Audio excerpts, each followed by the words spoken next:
बी करेंगे ना तो एकदम भारी कॉलेज है।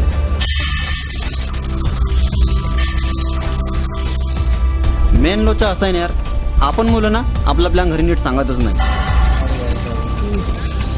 Hi guys, how's I'm looking today? घरी आहेत ना वागोबा. अरे त्या फालतू मित्रांसोबत टपरीवर बसून टवाळक्या करायच्या नाही. आणि हे बघ, पर्सेंटेज वगैरे मिळालं नाही ना, तुझी ऍक्टिंग वगैरे संपूर्ण बंद. लक्षात ठेव. काहीच कळत नाही. फॅशन डिझायनिंग करू की MBBS? हा बाबा, त्या विशाल दादा तुम्हाला फोन येईल, तुमचा नंबर दिला त्याला, तुम्हाला अजून सीए बद्दल माहिती देईल. मॅक्झिमम मुलींना आपल्या बाबाला हिटलर म्हणतात.